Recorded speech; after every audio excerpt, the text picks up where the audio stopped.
కొన్ని కొలతలు పాటిస్తే ఇంట్లోనే హోటల్ స్టైల్ కారం పొడి చేసుకోవచ్చు. ఈ ఒక్క కారం పొడి ఉంటే చట్నీతో పనే లేదు, అంత బాగుంటుంది. మరి ఫస్ట్ దీనికోసం ప్యాన్ లో ఆయిల్ వేసుకుని 1 స్పూన్ పచ్చిశనగపప్పు, 1 స్పూన్ మినప్పప్పు, 2 స్పూన్ల ధనియాలు, 1 స్పూన్ జీలకర్ర వేసుకొని లో ఫ్లేమ్ లో దోరగా ఫ్రై చేసుకొని ఒక గుప్పెడు కరివేపాకు వేసుకొని ఒక హాఫ్ మినిట్ అలా ఫ్రై చేసుకొని ప్యాన్ లో నుండి ప్లేట్ లో వేసేసి కరివేపాకుని మరీ ఎక్కువగా ఫ్రై చేసుకోకుండా చూపించిన విధంగా ఫ్రై చేసుకుంటే సరిపోతుంది.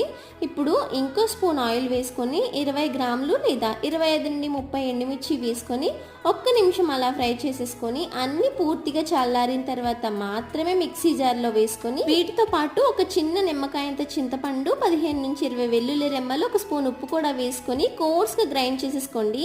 ఇది 3 మంత్స్ ఈజీగా నిల్వ ఉంటుంది. మీ ఇంట్లో బ్యాచిలర్స్ ఎవరైనా ఉంటే వాళ్ళకి చేసి పంపించుకోవచ్చు. వీడియో యూస్ఫుల్ అనిపిస్తే ఒక లైక్ చేసి ఇలాంటి వీడియోస్ కోసం సబ్స్క్రైబ్.